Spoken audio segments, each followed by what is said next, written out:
you already know what time it is. It's your boy DJ Richie Skye back with some tea, interviews, recaps, and more. And be sure to check the links in the description of this video for trips, for books, one-on-one sessions, and more. Now let's get into the tea.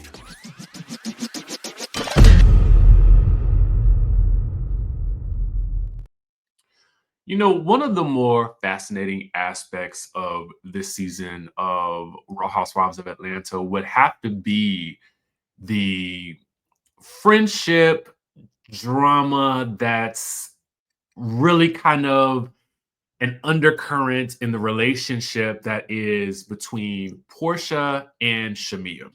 So let's get into exactly what is going on at this point, because Porsha has gone live twice within the past maybe 24 hours. And it's interesting because I feel like it's also a great way to get her story out. But it's fascinating to me because I feel like Porsha doesn't really go live that often and give us this level of tea. So come on in the room and let's discuss the breakdown of it all. We're going to talk a little bit about some other things, but let's get into this bit of tea because I feel like it has been gradually unfolding, and it's interesting to sort of hear from Porsha's own mouth how she feels about the dynamics. Let's get into it. You don't like Shamea. I don't know. I don't remember. I don't know if Kandi said I didn't like Shamea.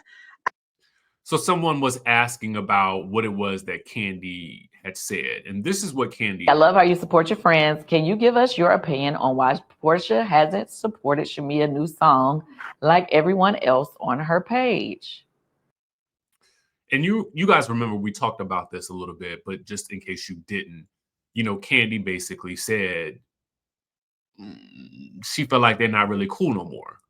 She hasn't?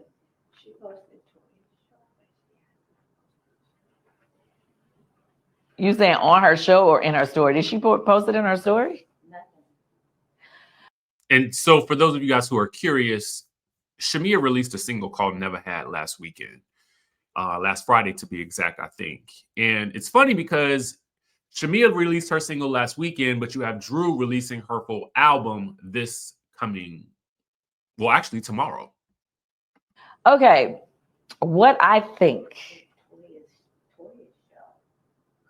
Okay, I'm gonna be honest. What I think is that they had some issues during the season and they really don't mess with each other like that right now, but they doing the fake I'm messing with, like if they're in the same room or in front of the cameras, or if they or people are doing press, they're like, oh yeah, that's my girl, blah, blah, knowing they ain't messing with each other right now. So yes. So that's what Kandi said. Now here is Porsha recapping that and sort of responding to that in her own way. I think what Kandi said was she doesn't believe we're as cool as we used to be. And yes, that's true. I mean, you know, it's when you come on the show and you have certain expectations, and then things seem to turn on you without you knowing, you know, that can change any relationship. So let's break that down. Things seem to change on you. That is very interesting because we're going to get into another live that she did just this morning. And she kind of alludes to that as well. So what happened? I'm assuming seeing something on the show or hearing something. This is fascinating. What is she perceiving that maybe Shamea has said or done? But I don't think Kandi said anything like that. Y'all don't be trying to stir stuff up now, because you know how y'all do. Yeah, you know how we do. But at the end of the day, it's also like we're following the breadcrumbs just like everybody else. So does anybody want to see the demise of that friendship? No, but because it just is and it's happening, we want to know what the tea is. Y'all like free tea. Y'all got to watch the show. So why didn't I post Shamea's song? Dang, y'all, good grief. Well, she didn't send it to me to post. I guess Shamea sent it to everybody, but she didn't send it to me. So I didn't have it to post. Okay. Here's the thing about that. You know, Shamea very well could have sent out messages to people and said, "Hey, can you post my single?" Right? She may very well have done that. But at the end of the day, when you saw it was out, then you still could have reposted it. If that's the excuse, then you still could have reposted it. Period. I mean, do you have to? No. Again, I already stated, I don't reshare everything that my friends do, and they don't reshare everything that I do. It's kind of, it's not, those things are not really that big of a deal to me because I feel like what I do is for my audience, right?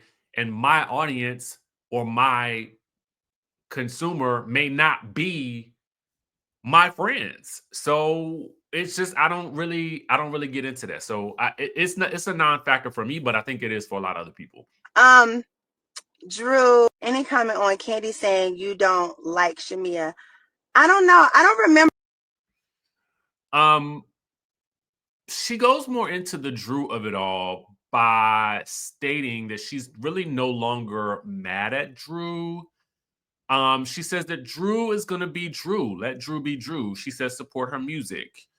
She also says that Porsha says that fans did not want Drew back for season 16. So Drew had her ready-made storyline with Dennis. She says they knew she would react because who wouldn't? And I said that as well. Like, who would not react to that? So, she did tell people to go and to actually support Shamea and Drew's music, but it is kind of giving I'm kind of done with Drew. I'm just not even she goes on to say she's spoken to her, that this, that, and the third, but I don't know. We get a little bit more context here. What's going on with the Drew? Does it get better? The Drew situation. I just end up saying fuck it. I just end up letting it go. All right. Yeah, like Girl, I wasn't even supposed to say all that. Girl, so that shit up was like, what? Girl. So she is doing the Ricky Smiley morning show because she is promoting the new Lifetime movie, Single Black Female 3. And she plays a detective in that, just in case you didn't know. We talked about that on the channel a couple of videos ago, but when the news came out. So she's promoting that. That's what she's out. Yeah. I mean, we don't play about you. You know what I'm saying? No, I'm not going to say it gets better necessarily the situation, but So, and again, she's talking about Drew. When you, at some point, you just say it is what it is. Yeah. You know what I'm saying? Once you kind of see where they're trying to go with it, once I realized, okay, this might actually be more of a storyline. A lot of you guys have been commenting that this feels more storyline driven, this whole situation with Porsha, Drew, and Dennis. So a lot of you guys in the comments were feeling like it was the three of them kind of like in cahoots with that whole situation. I don't necessarily feel like that. I just think that she is reacting to the situation. And I do like that they did break the fourth wall with that because she's about to spill some more tea here before she kind of goes on a mute type situation. This was funny. Yeah, this might have been like. Oh, okay. Yeah, then I realized I was like, okay. But my thing is, I've always told you, bitch, okay, girl, I'm gonna curse your ass out in 5 minutes, but after we get through, we're gonna shop. That wasn't even supposed to happen. Literally. What? I always told you, bitch, okay, girl, I'm gonna curse your ass out in 5 minutes, but after we get through, we're gonna shop. That wasn't even supposed to happen. Literally, right before we filmed that, my best friend. You see, I'm trying to turn up the volume to get the tea. Johnny called me and told me that he was gonna go to Chicago. The whole show was supposed to go to Chicago. Okay. And everybody was supposed to go to Chicago? Was this going to be like the first sort of cast trip of the season? And he was like, did you know that Drew is flying, is Dennis coming in to film? I said, huh? So I had just found that out. So that's why the whole time. She said she told you she didn't. She did not. So that's why the whole time I was like, while she was talking, they were talking about dating. I was like, I don't care. But then what you didn't see is she. See, here she go trying to like stifle our flow. Porsha, come on. You invited us into this live and now you're trying to like shut us down? Why? That is so not fair. Give us a call and I'll send you our timeshare exit information kit free with the straight facts about your timeshare. Yeah, so I was like, well, let's break the bubble. So I was like, well, let's break the bubble. With the straight facts about your timeshare. So I was like, well, let's break the bubble. Give us a call and I'll send you our timeshare exit information kit free with the straight facts about your timeshare. Yeah, so I was like, well, let's break the bubble off. Now we need to 800-511-2112. That's 800-511-2112. 800-511-2112. Right. So then I was like, well, Oh wow. the only way I can really now we're gonna have to break the wall. Yeah. What? Yeah. What happened? I don't understand. No, me either. I was like, but you know what? It's like situation. So here she kind of dives into sort of a bit of backstory about her relationship with Drew. And she talks about, I guess, kind of knowing her, but not really knowing her all that well and thinking that, you know, Drew was going to be basically a good, you know, a sort of person that she would have on the show that she could, you know, really kiki it up with and be good Judies with. But then she found out this all happened and it just turned into a whole different thing. I didn't really, we were cool. Like I really liked her and I really. So it's music playing behind this. So I'm trying to be cognizant of that. What's going on? What is this?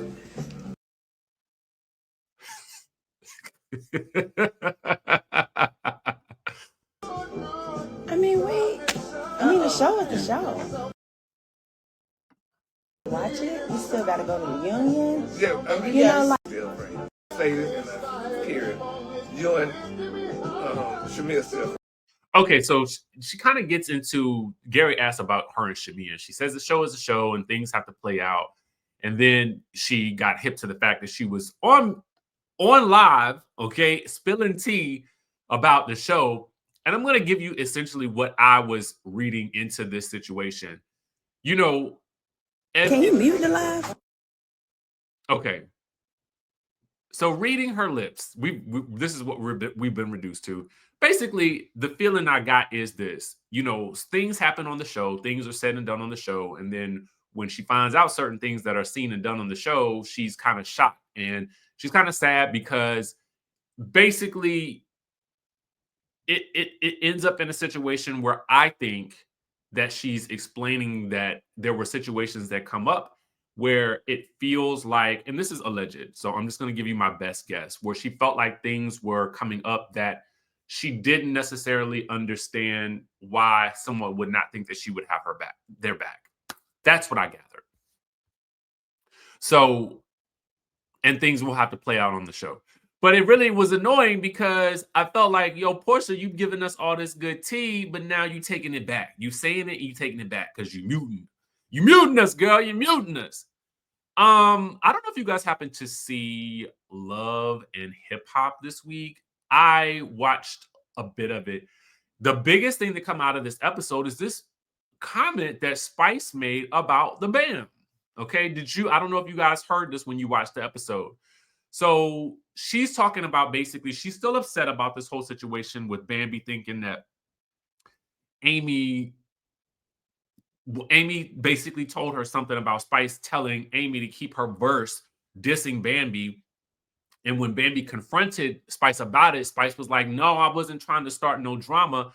And now she wants to take Bambi off the record because she feels like Bambi only got like 11 Spotify listeners. So who's really checking for her like that anyway? This is basically what she's saying.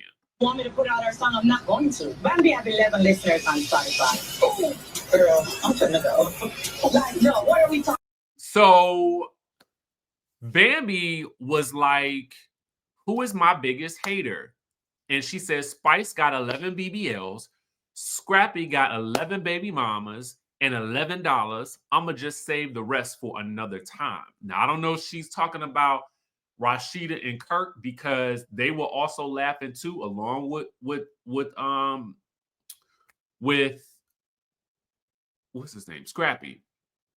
Now both Mama D and Scrappy have been reacting to Bambi basically clapping back with this comment on her IG story. She's so dumb, even a dog won't bite the hand that feed it. Me and my family have been kind to your dumb ass. Okay, so before I get into all of that, I can't go that deep into Mama D's response to her because it just gets so deep, and Scrappy's response gets so deep that I'm just kind of like, that's still your baby's mother. You know what I'm saying? That's your ex-wife at this point. So, I mean, it's just the biological aspects of this being the mother of your children. And then I don't know why she even included Scrappy in that, because I feel like go at Spice because Spice is the one who said it. They just reacting to it. I mean, that's my feeling about it. But Mama D said, I've been chilling out, but I want this B to understand. You have Rashida and Kurt made expressions on their face and walked out, but you choose to keep riding my son's D. So she's basically commenting about, for whatever reason, Kirk and Rashida both laughed. Scrappy laughed, but you are choosing to focus on Scrappy and not the two of them. Why don't you worry about the information that he knows about you? Because I'm not going to keep playing with you. What I'm going to do is make sure that your life is absolutely miserable if you don't effing shut the F up and quiet down. I'm not going to play with you, B. I'm not, because you see, unlike my son, I'm not going to play with you. So then Scrappy gets on live and he basically talks about something that he knows about Bambi that I guess would do her in. So Bambi then responds to that and says, a B who got a BBL before a hip replacement is talking again. Are you tired of swinging from my tampon string, HOE? The real Mama D, you ain't gonna do ish. STFU. So then they go to what is apparently, and shout out to also the Neighborhood Talk, shout out to Live Bite, shout out to Jasmine Moran for that last story. Apparently Bambi posted her on her IG story this Spotify account that she had actually talked about in a live, where she was saying, when it wasn't a live, it was a little clip that she had posted, I guess, where she was saying that she was trying to gain access to this Spotify account that she did not know about. So it's interesting to see this whole thing break down. And I kind of feel like it's literally everybody against Bambi at this point. And I kind of wonder, like, how does she continue to work on this show? Like, how? Because I feel like everybody, every season, they are always coming for her. And even Spice clapped back and she says, listen, who would have thought 11 listeners would hurt so bad? I'm sorry, Bam. I was 48 listeners off. I can tell you thought you was a star for real, child. I got 11 BBLs. You got 11 breast implants. And you joined the line 11 times when God gave people teeth. Oh, Lord have mercy. That was harsh. Way harsh, Cher. Let me know what you guys think about this whole situation. Did you peep this happening on Love and Hip Hop this week? Let me know what your thoughts are in the chatterization down below. With that being said, make sure you guys subscribe to the channel. I got to catch up on Love and Hip Hop from this week. So I'm going to actually try to watch that when I get some downtime today. I may go live a little bit later because there's something else I wanted to talk to you guys about, but I feel like it's more of a live conversation. So anyway, with that being said, subscribe to the channel, like this video if you like reality TV related content. And with that being said, I will catch you in the next video.